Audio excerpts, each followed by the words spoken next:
La campagne pour les Hajj 2025, officiellement lancée le 17 septembre 2024, suscite peu d'intérêt cette année, du moins pour le moment. Nous avons recueilli les témoignages des responsables de la maison du Hajj et les agences privées. 2025, une année électorale déterminante en Afrique. La série de la semaine nous en apprend plus d'ailleurs. Environ une dizaine de scrutins présidentiels sont prévus à travers le continent. Dans le premier épisode, nous mettrons en lumière les élections les plus attendues et les enjeux politiques qui en découlent. Le 4 février 2025, le gouvernement nigérien a ordonné la fermeture des bureaux du Comité international de la Croix-Rouge sur son territoire, une décision inattendue dont les raisons restent floues. Mesdames et messieurs, bonsoir. Bienvenue dans cette édition. La campagne pour les Hajj 2025 a été lancée officiellement depuis le 17 septembre dernier. Pour le moment, la participation malienne suscite peu d'engouement. C'est ce que les responsables de la maison du Hajj et d'agences privées ont confié à Assetoumani Koulibaly à son passage à la maison du Hajj ce mercredi matin. Reportage. Accomplir le Hajj est un passage obligatoire pour tout musulman pouvant le faire. C'est une expérience profonde qui signifie beaucoup pour les musulmans du monde entier. Le voyage à la Mecque est l'occasion de renouveler sa foi, se faire pardonner et revenir avec le cœur purifié. Pourtant, cette année, l'enthousiasme est peu réjouissant du côté des Maliens. C'est une place de 13 323 qui a été réservée au Mali cette année. Cependant, à la maison du Hajj ce mercredi matin, le directeur Abdul Fattah Sissé nous confie que les inscriptions sont en dessous de 30%. Un chiffre qui ne signifie pas grand-chose. Il n'y a pas d'affiliance. On a lancé la plateforme parce que tous les quotas du Mali est mis sur une plateforme, laquelle chaque agence inscrit ses pèlerins. On s'est retrouvé avec environ 30% d'inscription, ce qui est vraiment un faible taux de participation. Sur ces 11 000 pèlerins, la fin sans fait, ça ne dépasse pas 3 000 pèlerins. Donc 8 000 et quelques pèlerins de pays. Aux 8 000 et quelques pèlerins, il faut avant le 14. Nous, on sait qu'on a avant le 14. Sinon, le 14 février prochain, c'est la date butoir pour tous les musulmans désirés d'aller à la Mecque. Passé ce délai, les pèlerins devront attendre le Hajj 2026. Et aussi, c'est dû aussi à ce qu'ils sont habitués. Parce que les gens sont habitués à s'inscrire au Hajj pendant les mois de Ramadan ou bien après le mois de Ramadan. C'est ce qui a changé dans les démarches de Hajj avec les autorités saoudiennes. Notre quota est 13 323 voilà, pour l'ensemble de plus de 3 millions de pèlerins qui vont se retrouver ensemble au même moment et le même lieu. Donc, c'est ce qui n'est pas facile. Donc, il faut des formations, il faut des sensibilisations, il faut de l'encadrement. Si on ne fait pas attention cette année, et on va aller laisser tous ceux qui n'arrivent pas à signer leur contrat d'ici le 14 février. Il faut noter que les phases de préparation des pèlerins ont débuté et se poursuivent. Cette préparation est en rapport avec des séances d'information, des conseils pratiques, des réflexions poussées, tous en lien avec la religion, afin de pouvoir effectuer le Hajj comme il faut. Les responsables d'agences invitent les pèlerins à s'inscrire le plus tôt que possible afin de bénéficier d'une meilleure formation. Cela éviterait également d'être confrontés à des désagréments administratifs. Un pas vers la réconciliation et la paix dans la région de Badiangara. Le lundi 3 février, la région a accueilli des déplacés qui s'étaient réfugiés à Mopti et Sévaré en raison de la crise sécuritaire. Paul Yapinquesson. Après des mois, voire des années d'exil, 16 familles composées de femmes, d'enfants et de personnes âgées ont enfin retrouvé leur terre natale. Ce retour, qualifié de définitif, symbolise un espoir de stabilité et de reconstruction pour ces habitants qui avaient été contraints de fuir. Ma an balima mun fana sigira ka na an y'olu fana fo k'u barikada ka da kan u y'a suganti ka segin ka na u faso la an k'u ma u k'u jɔyɔrɔ fa faso jɔyɔrɔ la faso kɔnɔ u k'u jɔyɔrɔ fa jamana kɔnɔ u k'u jɔyɔrɔ fa Badiangara kɔnɔ yan ka fo ye u ka kani lakana mi ye u ka kani bonya mi ye o bɛɛ bɛ jangara kɔnɔ yan u bolo yan. Nous sommes tous des frères, nous sommes tous des sœurs. Alors, je demande à tout un chacun de jeter les armes et d'essuyer nos larmes. Et bâtissons ensemble un Mali fort, un Mali souverain. Le gouverneur lance également un appel aux légitimités traditionnelles de la région afin d'intensifier le dialogue avec les déplacés et réfugiés pour leur retour sur les terres natales. En fana y'a fɔ légitimité an ka dugutigiw an ka laadatigiw an n'an ka diinɛ ɲɛmɔgɔw ye an y'a fɔ olu ye an b'a ɲini u fɛ u ka deli k'an ye hali bi u ka ala deli an ye u ka duwawu k'an ye an ye ko min daminɛ bi a bɛ se ka don ba la cogo min na a bɛ se ka ɲɛ cogo min na a bɛ se ka nɔgɔya cogo min na a bɛ yira dɔ minnu ma na fɔlɔ a bɛ se ka kɛ misali ye olu ma n'u u b'a décider ka na ka da kan mɔgɔ fɔlɔ minnu nalen filɛ nin ye olu minɛ cogo de b'a yira tɔw la k'a fɔ ko kun bɛ nali la. Ce rapatriement est le fruit du travail acharné de l'équipe régionale d'appui à la réconciliation de Bandiangara. Aujourd'hui, monsieur le gouverneur, les Maliens se parlent. Aujourd'hui, les Maliens commencent à se pardonner. Aujourd'hui, la cohésion, la réconciliation, le vivre ensemble s'installe pour toujours dans votre région, dans notre région. Ce premier retour massif marque une étape cruciale dans le processus de réinstallation des déplacés internes. D'autres vagues d'arrivées sont déjà annoncées pour les jours à venir, témoignant d'un regain de confiance des populations en la stabilité de la région. La question des risques professionnels et de la sécurité au travail est au cœur de l'Assemblée générale extraordinaire de l'Interafricaine de la prévoyance des risques professionnels qui se tient à Bamako les 5 et 6 février 2025. L'objectif est de discuter des possibilités pour redynamiser l'organisation. Djeneba Samaki. Une main-d'œuvre en bonne santé et évoluant dans des conditions sécurisées est un levier essentiel pour une croissance économique durable et un développement harmonieux. C'est pourquoi un engagement commun et des actions pour renforcer la protection sociale, améliorer la prévention des risques et garantir une prise en charge efficace des travailleurs est plus qu'une nécessité. La sécurité et la santé au travail sont des enjeux cruciaux pour le développement économique et social de nos nations et il est de notre devoir de garantir des conditions de travail sûres et saines pour nos travailleurs.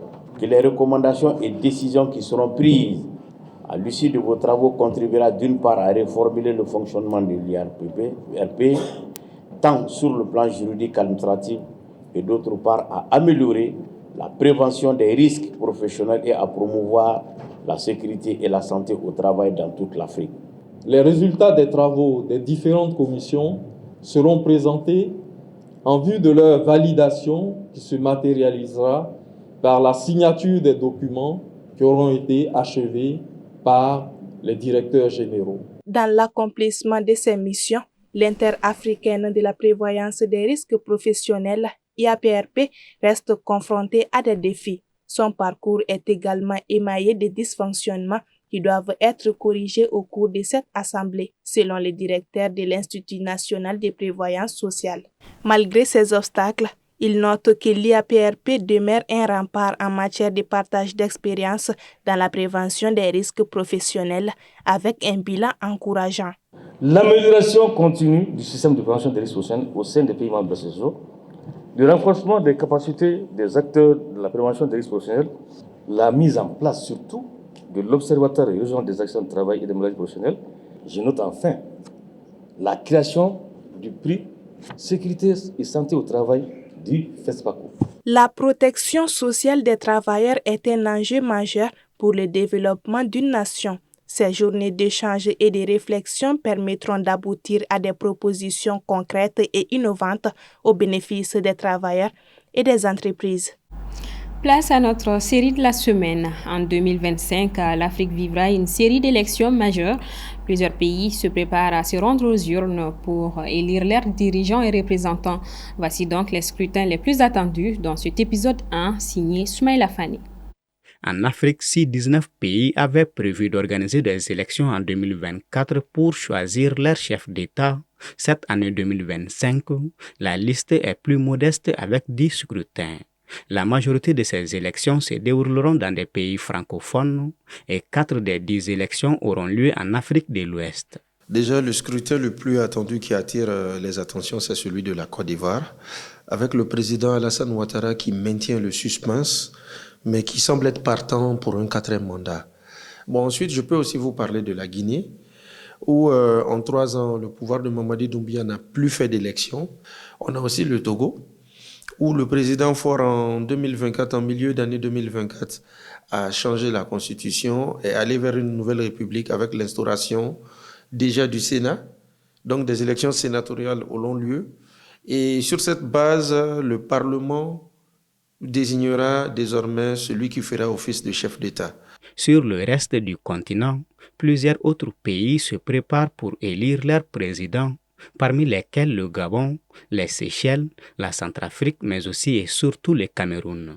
Le Cameroun, où l'éternel président Paul Biya est candidat, il ne l'a pas dit, mais toutes les entités autour de lui le déclarent.